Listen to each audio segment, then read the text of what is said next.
আমি কৃষ্ণ কৃষ্ণ নামে হরিমালা আমি হরি নামে হরিমালা হরিবল হরিবল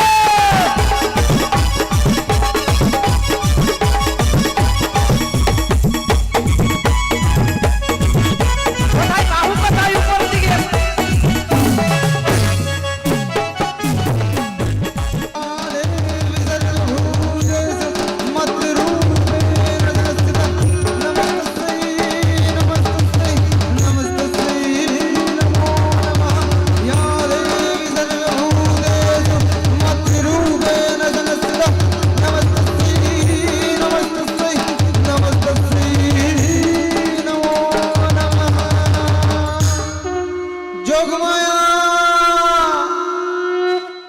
মাগো আজ আমি বড়ই বিপদে পড়ে তোমায় স্মরণ করেছি মা একটিবার এসে দর্শন দাও মা একটিবার এসে দর্শন দাও ওগো প্রভু ওগো মা তুমি আমায় ডেকেছো হ্যাঁ গো মা হ্যাঁ গো তোমায় আমি স্মরণ করেছি আজ আমি বড়ই বিপদে পড়ে তোমায় স্মরণ করেছি একটিবার এসো মা ওগো প্রভু বলো বলো বলো তুমি না স্বয়ং বিপদহারী মধুসূদন তোমার আবার কিসের বিপদ হতে পারে তুমি যখন একবার আমায় মা বলে ডেকেছো আমি তোমার সম্মুখে আসছি তাই এসো গো তাই এসো জনিতাই রাধে শ্রী গুরু নিতাই গৌরবেমানন্দে হরি বল হরি বল হরি বল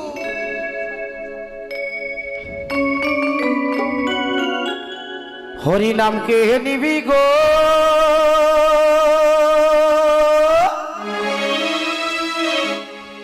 কে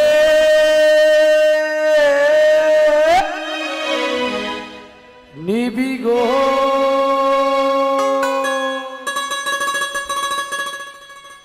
হরি নাম যে নিবি পারে যাবি হরি নাম যে নিবি পারে যাবি মিটে যাবে ভব জ্বালা গো জ্বালা গো জ্বালা আমি কৃষ্ণ নামে ফেরিওয়ালা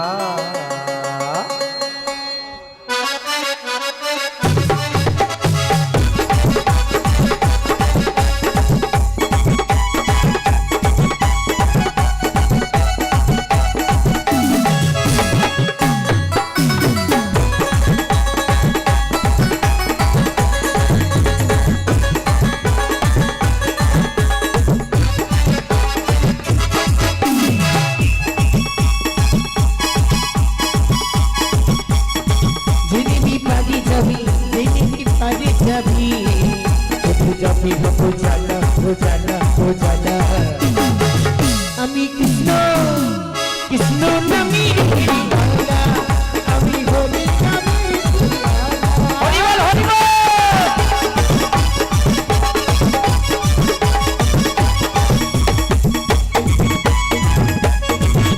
কোথায় বাহু কোথায় উপর দিকে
কৃষ্ণ নামে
হরি বল। কৃষ্ণ আমি কৃষ্ণ নামের দিওয়ানা আমি হরি নামের দিওয়ানা আমি কৃষ্ণ নামের দিওয়ানা হরি বল, হরি বল, হরি বল।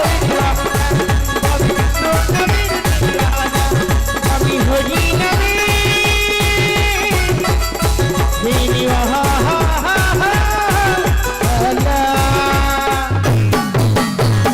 ওগো প্রভু, ওগো মা, তুমি আমায় ডেকেছো। তুমি এসেছো মাগো, তুমি এসেছি এসেছো। প্রভু।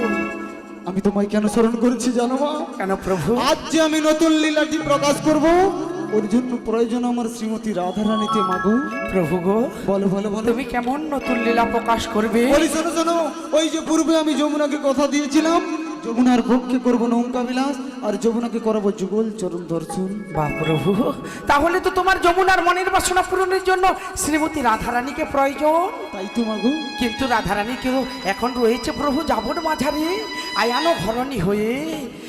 সে তো জানো মা, জানো রাধারানী রয়েছে ওই যাবট বৃন্দাবনে জটিলা কুটিলার গৃহতে, তাও আবার আয়নের ঘরণী হয়ে। হ্যাঁ গো প্রভু। তবে শোনো, বলো। তাই জন্য তো তোমায় ডাকা। তুমি পারবে, তুমি গিয়ে ওই যাবট মাজার থেকে আমার রাধারানীকে এনে দাও মা, এনে দাও। ওগো প্রভু, বলো বলো বলো। এই আমার মতো হতভাগী অবলা নারী কি পারবে যাবন মাঝার থেকে ছলে বলে কৌশল করে কি করে আনবো আমি শ্রীমতী রাধারানীকে? বলি শোনো মা, শোনো। বলো প্রভু। একমাত্র তুমিই পারবে যোগ বলে মায়ার সৃষ্টি করে ওই জটিলা মন্দির থেকে আমার রাধারানীকে নিয়ে তুমি আসতে। শুধু আমায় আশীর্বাদ করো প্রভু, তোমার মনস্কামনা যেন পূর্ণ করে আমি শ্রীমতী রাধারানীকে তোমার সম্মুখে আনতে পারি।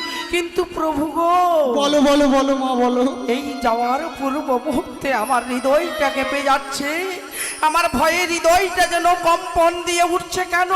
বলি শোনো মা, শোনো। বলো প্রভু। তোমার এই হৃদয়টাই ভয় আসছে কেন জানো? বলো না। কারণ জটিলা কুটিলা কোনো সাধারণ মেয়ে নয়। ওরা যাকেই দেখবে চিনতে পেরে যাবে যে এরা এদের শ্যাম পাঠিয়েছে। তাই মা শোনো, তোমার এই বেঁচে গেলে হবে না মা, তোমায় কেমন একটা ভাবে যাব? তোমায় একটা নতুন ভাবে আমি সাজিয়ে দেবো। নতুন সাজি? হ্যাঁ মা। দাও না প্রভু, আমায় নতুন সাজে কেমন ভাবে সাজাবে? বলি শোনো মা, শোনো, তোমায় কেমন ভাবে সাজাবো জানো? বলো। ওগো আমার মনের মতো করে তোমায় আমি সাজিয়ে দেব। আমার মনের মতনই করে তোমায় আমি সাজিয়ে দেব। আমার মনের মতো করে তোমায় আমি সাজিয়ে দেব। ওগোই আমার মনের মতনই করে তোমায় আমি সাজিয়ে দেব।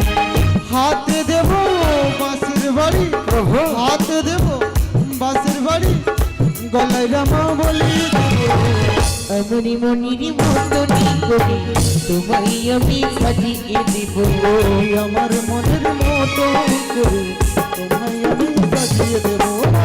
তোমায় আমি সাজিয়ে দেব মাগো, তোমায় আমি সাজিয়ে দেব। দেখো মা, দেখো, বলো প্রভু। তোমায় আমি হাতে দিলাম একটা বাঁশের বাড়ি, দিলে আর প্রভু। গলায় দিলাম রামাবলী। তোমায় আমি ওই বৃদ্ধা ব্রাহ্মণী বড়াইয়ের বেশে সাজিয়ে দিলাম মা। এই বেশে তুমি যখন ওই যাবট মাঝারে যাবে, তোমায় কেউ চিনতে পারবে না। বেশ প্রভু, তুমি আমায় নতুন সাজে সাজিয়ে দিলে এই নতুন সাজ ধরে যাব আমি যাবো মাঝারে শ্রীমতী রাধারানীকে আনার জন্য। কিন্তু প্রভু, আমি যখন তোমার প্রেমময়ী শ্রীমতী রাধারানীকে নিয়ে আসবো, তখন তোমার সঙ্গে আমার একটা নতুন জায়গায় আর নতুন সাজে দেখা হবে। নতুন জায়গায় নতুন সাজে দেখা হবে? যখন আমি- কেমন করে মাগো নতুন জায়গায় নতুন সাজে দেখা যখন হবে? আমি তোমার শ্রীমতী রাধারানীকে নিয়ে আসবো না, বলো। তুমি থাকবে কোথায় জানো? কোথায় থাকবো? বলছি যমুনা নদীর কূলে তাই নাকি? তুমি নতুন নাবিক সেজে সত্যি? বসে থেকো একটি তরি নয়ে। ওই না যমুনা নদীর কূলে নতুন নাবিক সেজে বসে থাকো একটি তরি নয়ে। বসে থাকো একটি তরি নয়ে। যমুনা নদীর কূলে নতুন নাবিক সেজে বসে থেকো একটি তরি নয়ে। ওই না যমুনা নদীর কূলে নতুন নাবিক হয়ে বসে থেকো একটি তরি নয়ে। মাগো বসে থেকো একটি তরি নয়ে। যাবো যাবোতে রাধায়ানিতে, যাবো যাবোতে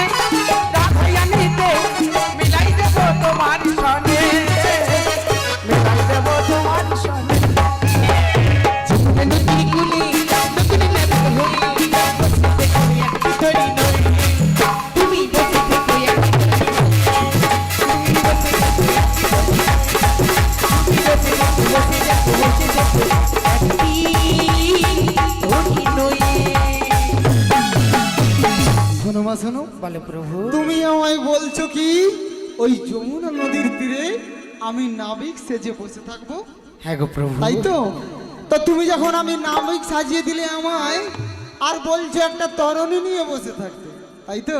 হ্যাঁ। তো মাগো, আজ যখন তুমি আমায় নাবিক সাজিয়ে দিয়েছো, আজ তরণীটাও তুমি সৃজন করে দেবে মা। বেশ প্রভু, তুমি যখন আমায় মা বলে ডেকেছো, এই পার্থিব জগতে যদি কোনো সন্তানের পিতা চলে যায়, যদি তার মা বেঁচে থাকে, সন্তান মানুষের মতো মানুষ হবেই হবে।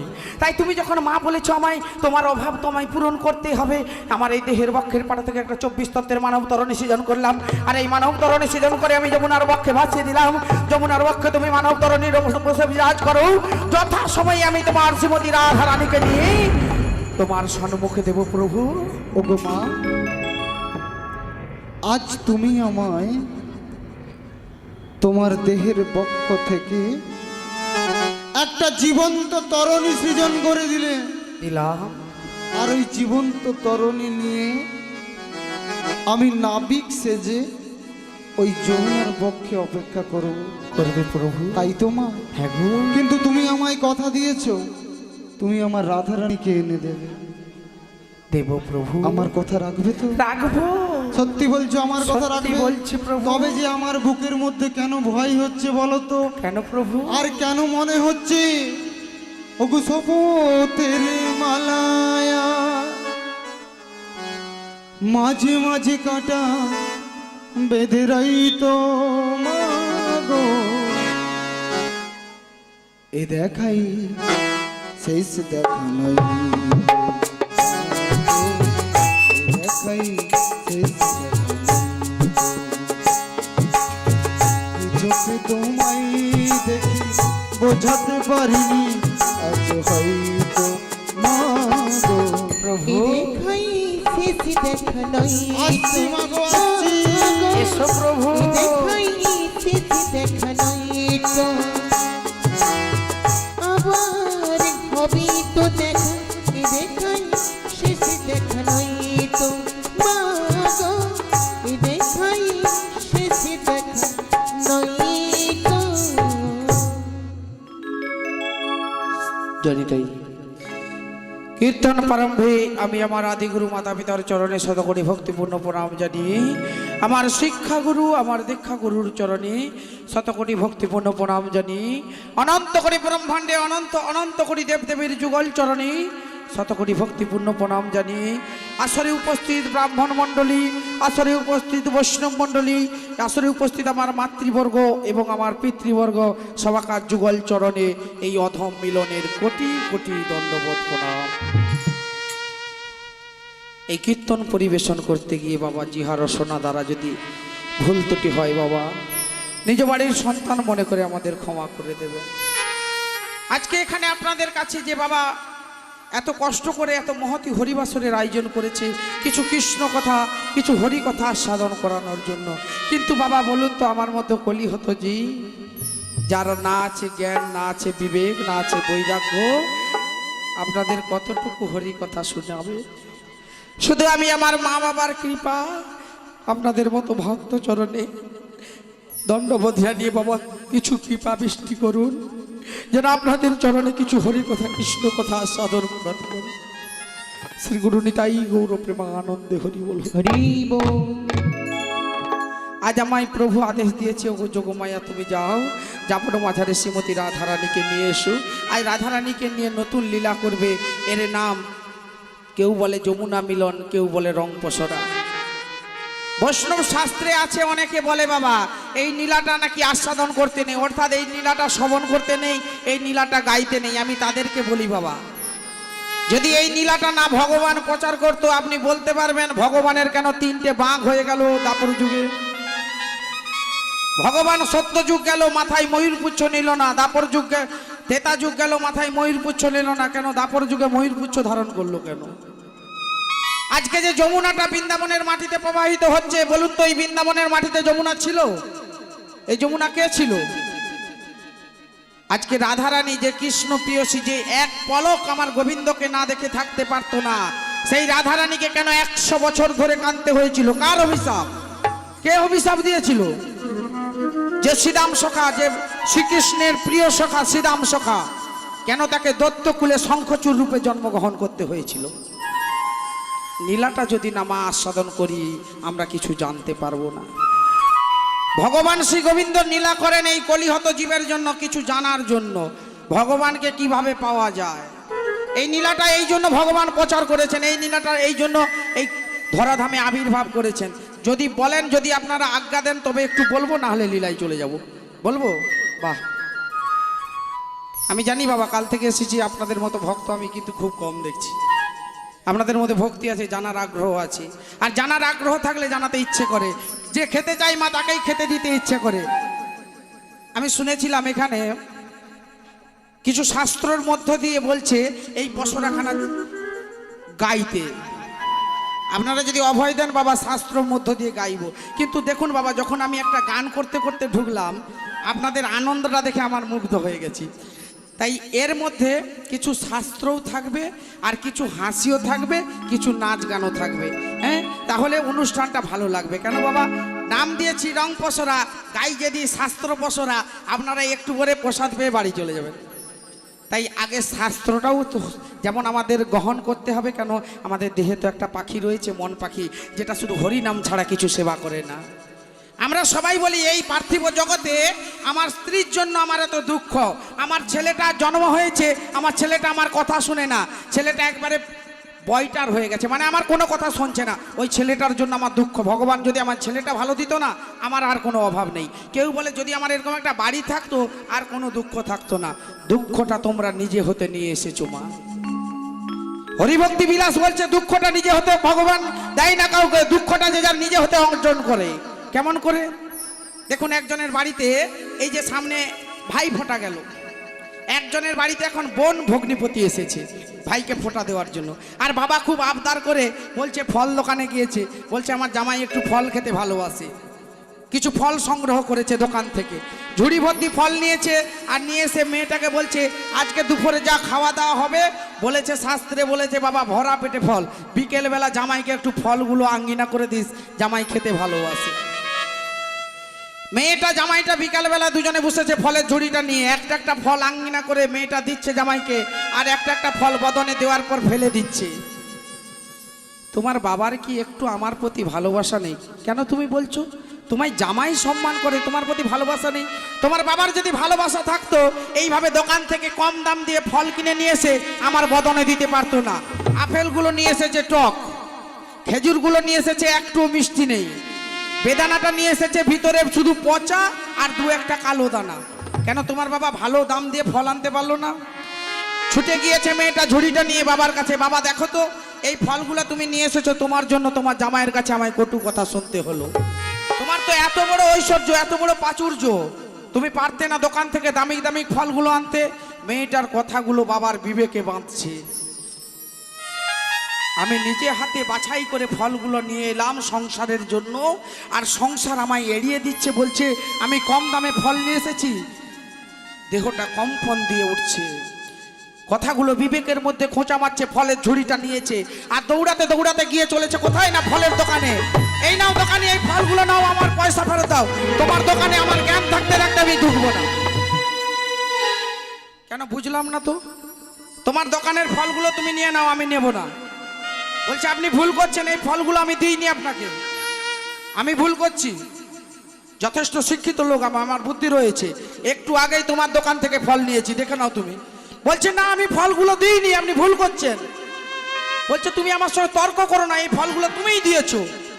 আচ্ছা বলুন তো দাদা, আপনি যখন এলেন আমাকে বলেছিলেন দাদা এই ফলটার দাম কত? আমি বলেছি আপনাকে আপেল কত না 100 টাকা কেজি, বেদানা কত না 150 টাকা কেজি, খেজুর কত না 250 টাকা কেজি। বলুন তো ফলগুলো আপনি ঝুড়িতে দিয়ে আমাকে দিয়েছেন মাপতে, না আমি নিজে বেছে দিয়েছি? খদ্দের চুপ করে দাঁড়িয়ে রয়েছে। না, আপনার কাছ থেকে ঝুড়িটা নিয়ে আমি একটার পর একটা ফল বেছে আপনাকে দিয়েছি, আপনি ওজন করে আমায় দিয়েছেন। তাহলে আপনি বলুন তো কি করে আমায় দোষ দিচ্ছেন? আমি ফলটা আপনাকে দিয়েছি। এই পার্থিব জগতে ভগবান সুখ দুঃখ সবই সাজিয়ে রেখেছেন ঝুড়ির মধ্যে। আমরা নিতে পারছি না, তাই দুঃখটা আমাদের কুড়ে কুড়ে খাচ্ছে। আমরা চিনতে পারছি না এই পার্থিব জগতে কোন ফলটা মিষ্টি। বাবা, চপটা খেতে ভালো লাগে এই নয় চপের মধ্যে কোনো ভিটামিন আছে। তেতো কেলাবিশোধ যাকে বলা হয়, খেতে বাবা তিতো লাগে কিন্তু আমাদের লিভারের কাজ করে। এই পার্থিব জগতে তুমি যে ফলটা নিয়ে এসেছো বাবা, সংসারের মুখে তুলে দিচ্ছ, এটা আসল ফল নয়। ভগবানের চরণ স্মরণ করে যেইটুকু অর্জন করে এই সংসারকে দিতে পারবে, সেইটুকুই ভগবানের চরণে যাবে। আমরা কাউকে দোষ দিতে পারি না। তোমার জন্য আমার কষ্ট। আমার স্ত্রীটা যদি ভালো হতো আমার মনে দুঃখ থাকতো না। আমার বাবা যদি আমায় ভালোবাসতো আমার দুঃখ থাকতো না। তুমি নিজে হতে ফলটা সংগ্রহ করতে পারোনি, এর জন্য কেউ দোষ নয়, কেউ দায়ী নয়। তুমি গুরুচরণ আশ্রয় করো, তোমাকে সঠিক ফলের ঠিকানা গৌর হরি পৌঁছে দেবে। শ্রী গুরু নিতাই গৌর প্রেমানন্দে হরি বল হরি বল। আজ প্রভু আদেশ দিয়েছে, যোগমায়া যাও, যাবর মাধারে শ্রীমতী রাধারানীকে নিয়ে এসো। আর এই নীলাটা প্রকাশ করার জন্য দেখুন বাবা, শ্রীমতী রাধারানী কুঞ্জ সাজিয়ে বসে রয়েছেন। আর আমার প্রাণ গোবিন্দ এক পা দুপা করে প্রত্যহ রাধারানীর কুঞ্জে যাচ্ছে। আর রাধারানীর কুঞ্জে যাচ্ছে, রাধারানী সুন্দর করে আমার প্রাণ গোবিন্দকে সেবা করছে। এইটা দেখে একজন খুব দুঃখ পাচ্ছে, কে না বিরজা। রাধারানীর একটা প্রিয় সখী ছিল, নাম তার বিরজা। বিরজা প্রত্যহ চোখের জলে কাঁদত, হে গোবিন্দ, আমি যদি তোমায় পেতাম, আমি আমার রাধারানীর মতো সুন্দর করে তোমায় সাজাতাম। তুমি আমায় মানুষ কুলে জন্ম দিলে, কিন্তু তোমার চরণ সেবা করার অধিকার তুমি আমায় দিলে না। তুমি যদি আমায় একটু ভক্তি দিতে, আমি তোমার চরণেতে তুলসী পত্র দিতে পারতাম। নয়ন জল ফেলাতে ফেলাতে যখন শ্রী গোবিন্দকে ডাকছে, ভক্তের দুটো জিনিস ভগবান সহ্য করতে পারে না, একটা নয়নের জল আর একটা ভক্তের অহংকার। যেতে যেতে শ্রীধামকে দাঁড় করিয়ে দিল, শ্রীধাম দাঁড়া, আজ আমি রাধারানীর কুঞ্জে যাব না। কেন প্রভু? দেখছিস না বিরজা কেমন করে নয়ন জলে ভাসছে? ওই জলটা যে আমি সহ্য করতে পারি না, ওই নয়নের জলটা আমি সহ্য করতে পারি না। আমি সব সহ্য করতে পারি যদি কোনো ভক্ত আমায় একটু নয়ন জলে ডাকে, আমি তার কাছে বাঁধা থাকি। আজ আমি রাধারানীর কুঞ্জে যাব না শ্রীধাম, আমি যাব বিরজার কুঞ্জে। আর তুই এই দাড়ি বেশে দাঁড়িয়ে থাক, এই দাঁড়ির মধ্যে কাউকে প্রবেশ করতে দিবি না। বেশ সখা, আমি দাঁড়িয়ে রইলাম, তুমি যাও। দেখতে দেখতে নিশিটা প্রভাত হয়ে গেল। রাধারানীর কুঞ্জে যখন প্রাণ গোবিন্দ যাচ্ছে না, নিশিটা প্রভাতে হয়ে যেতে রাধারানী এক পা দুপা করে দেখলো, আমার প্রভুর কি কোনো বিপদ হয়েছে? তাহলে প্রভু আজ এলো না কেন? এক পা দুপা করে যেতে যেতে দেখছে রাধারানীর কুঞ্জের আগেই পড়ে বিরজার কুঞ্জ। আর বিরজার কুঞ্জের সামনে শ্রীরাম দাড়ি বেশে দাঁড়িয়ে রয়েছে। শ্রীরামকে দেখা মাত্র রাধারানী চমকে উঠল। শ্রীরাম, তুই দাড়ি বেশে দাঁড়িয়ে রয়েছিস, আমার প্রভু কোথায়? ওগো রাধে, তোমার প্রভু রয়েছে বিরজার কুঞ্জের ভিতর। শ্রীরাম, তুই একই শোনালি? সারাটা নিশি রয়েছে বিরজার কুঞ্জের ভিতর, আমার কুঞ্জে না গিয়ে সারাটা নিশি রয়েছে বিরজার কুঞ্জে। ওরে শ্রীরাম, এই মুহূর্তে আমায় দ্বার ছেড়ে দে, আমি ভিতরে প্রবেশ করতে চাই, আমি দেখতে চাই আমার প্রভু কেমন রয়েছে। ও রাধে, তুমি বললে আমি তোমায় দ্বার ছাড়তে পারি না, তোমার প্রভুর আদেশ এই গৃহের মধ্যে কাউকে প্রবেশ করতে দিতে না বলেছি। চমকে উঠল রাধারানী। দুটো অঙ্গ আমরা এক, আলাদা নয়। তুই আজ কৃষ্ণ চরণ পেয়ে তোর এত বড় আস্পর্ধা, তুই রাইকে বাধা দিস কৃষ্ণ দর্শনে। তুই কৃষ্ণের চরণ পেয়েছিস বলে তোর এতই অহংকার, তোর মনে এতই অহংকার বেড়ে গেছে, তুই রাধারানীকে চিনতে পারছিস না। তোকে আমি অভিশাপ দিলাম শ্রীরাম, কৃষ্ণ চরণ ছাড়া হয়ে যাবি, তোর জন্ম হবে দত্ত কুলে, তোর নাম হবে শঙ্খচূড়। না না না না না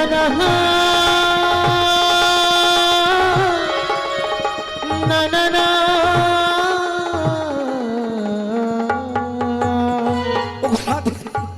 ওগো রাধে, তুমি বলো না, বলো না, আমি কৃষ্ণ চরণ যদি ছাড়া হয়ে যায় আমি কৃষ্ণকে ভালোবাসতে পারবো না। আমি তোমার প্রভুর আদেশ পালন করার জন্য আমি শুধু তোমার প্রভুর আদেশটুকু পালন করেছি। তুমি আমায় অভিশাপ দিলে দত্তকুলে জন্মগ্রহণ করব, তোমার গোবিন্দের চরণ ছাড়া হয়ে যাব। লঘু পাপে গুরুদণ্ড দিলে আমায়, তবে শোনে রাখো রাধারানী, যদি আমি কৃষ্ণ সখা হয়ে থাকি, যদি তোমার প্রভুকে ভালোবেসে থাকি, তোমার প্রভুকে যদি আমি আমার ভগবান রূপে গ্রহণ করি, আমিও তোমায় অভিশাপ দিলাম, 100 বছর ধরে তুমি কাঁদবে, হা কৃষ্ণ, তুমি পাবে না আমার প্রভুর চরণ। ওরে সীতা, কি অভিশাপ দিলি? একটা পলক দেখতে না পেয়ে তোকে অভিশাপ দিয়ে দিয়েছি, তুই আমায় অভিশাপ দিলি, 100 বছর ধরে আমি কাঁদবো, গোবিন্দ চরণ পাবো না। ঋষিধাম, এই অভিশাপটা ফিরিয়ে নে, এই অভিশাপটা ফিরিয়ে নে ভাই। ওগো রাধে, তুমি যেমন আমায় অভিশাপ দিয়েছো, এই কলিযুগে দত্তকুলে শঙ্খচূড় রূপে আমার জন্ম হবে, তোমাকেও 100 বছর কাঁদতে হবে। ওরে শ্রীধাম, অভিশাপ যখন দিয়েছি ফলবেই ফলবে, তাহলে তুই শেষবারের মতো আমায় একবার প্রভু দর্শন করতে দে। বেশ, আর তোমায় বাধা দেব না, যাও তুমি গিয়ে প্রভু দর্শন করো। আমার প্রাণ গোবিন্দ অন্তর্যামী অন্তরে জানতে পারলেন শ্রীমতী রাধারানী এসেছে শ্রীরামের সঙ্গে কথোপকথন হয়ে আমাকে দর্শন করার জন্য আসছে। বিরজাকে বলছে, ওগো বিরজা, আর সময় নেই, এই মুহূর্তে আমি তোমায় নদী করে দিলাম, তুমি নদী হয়ে প্রবাহিত হও, আর তোমার বক্ষের উপর আমি একটি সর্পরূপ ধারণ করলাম। রাধারানী যখন গৃহের মধ্যে প্রবেশ করেছে, দেখছে গৃহের মধ্যে একটা নদী বয়ে চলেছে, আর তার উপর একটি সর্প বিচরণ করছে। আমার কৃষ্ণ প্রিয়সী রাধারানী তিনি বুঝতে পারলেনই আমার গোবিন্দের ছলনা।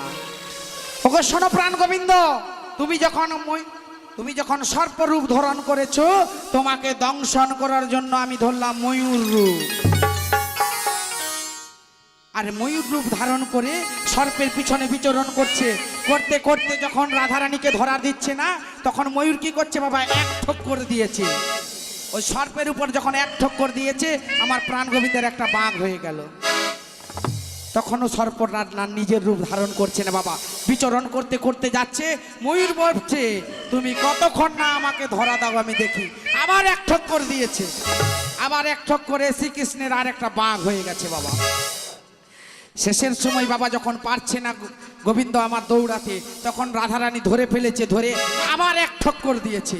3 ঠক্করে আমার প্রাণ গোবিন্দের 3টা বাঘ হয়ে গেল। অন্তর্যামী গোবিন্দ ভাবছে, বাবা কতবার তো ভক্ত চরণে ধরা পড়েছি, আজকে আরেকবার ধরা দেই। নিজের স্বরূপটা রাধারানীর সম্মুখে তুলে ধরল। রাধারানী ময়ূর রূপ ছেড়ে নিজের রূপটা দেখলো। রাধারানীকে বলছে, ওগো রাধে, তুমি আমার নামটা মুখে নেবে না লম্পটের শিরোমণি, তুমি আমায় বলতে পারলে? তুমি জানো না তোমার বিহনে আমি কাউকে ভালোবাসি না। তুমি দেখতে চাও তোমায় আমি কত ভালোবাসি। তুমি যে রূপটা ধারণ করেছো না, এই রূপটা জগৎ মাঝারে দেখানোর জন্য তোমার অঙ্গের একটি অঙ্গ আমি ধারণ করলাম। আজ থেকে তোমার পুচ্ছটা আমি মাথায় নিলাম। বিরজা বসে বসে কাঁদছে, ওগো প্রভু, আমি যদি মানুষ হতাম, যে কোনো সেবা করে তোমায় একটু হলেও পেতাম।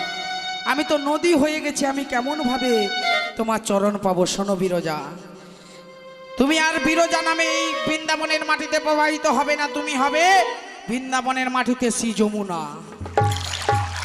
আমি যত কিছু লীলা করব তোমার বক্ষের উপর, আর একদিন তোমার মনের বাসনা পূর্ণ করব। কোন দিন জানো?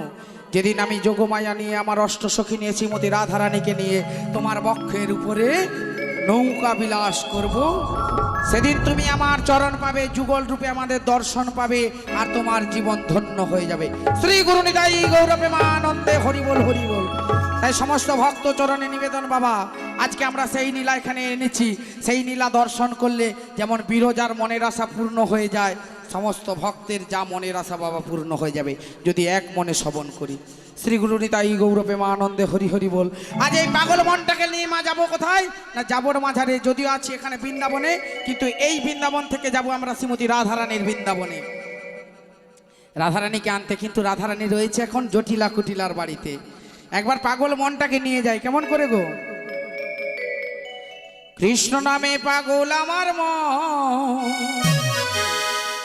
যাব আমি মধুর বৃন্দাবন।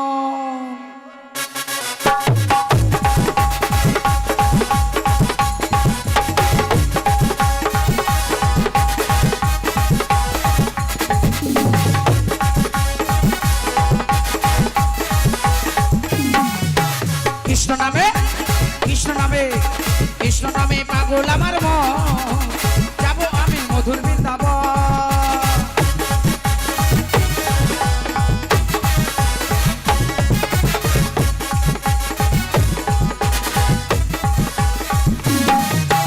শ্যামকুণ্ড শ্যামকুণ্ড রাধাকুণ্ড গিরি গোবর্ধন, নয়নে হেরি ও সদা যুগল চরণ যুগল চরণ।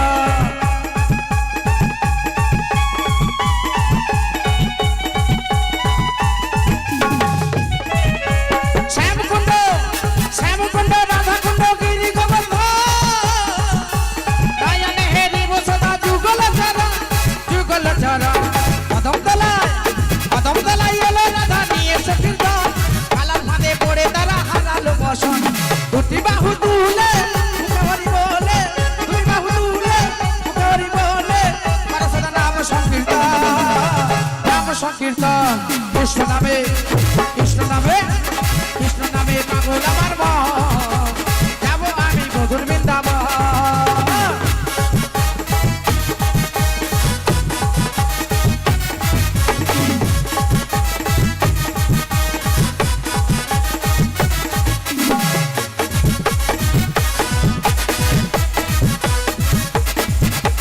নিতাই চাঁদের কৃপা হলে, নিতাই চাঁদের কৃপা হলে, পাবো আমি গৌরের চরণ গৌরের চরণ।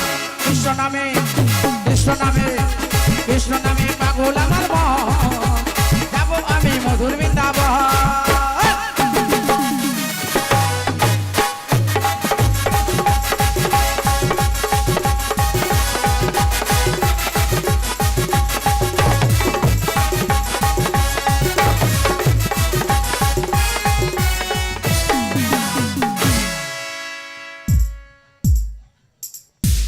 হ্যালো হ্যালো হ্যালো হ্যালো জনিতেই এসে গেছি, প্রায় জটিলার কাছে কাছে এসে গেছি বাড়ি, ঠিক তো? হ্যাঁ, তা জটিলাটা কোথায় দেখতে পাচ্ছি না, শুধু ঝগড়া করে দে, শুধু ঝগড়া করে। এইটা জটিলা না, তার বনু এটা। তুমি জটিলার ঘরটা শুধু মুখে কথা বলে দাও, এইটা বলো, আর তোমাকে কিচ্ছু কইতে হবে না। হাই দেখো কয়নি কথা, কোন দিকে যাবো? পুরা মেলা। বাবা ঠিক আছে ঠিক আছে, তাই একবার এসেইছি মনে হয়, একবার দেখে দেখি। হ্যাঁ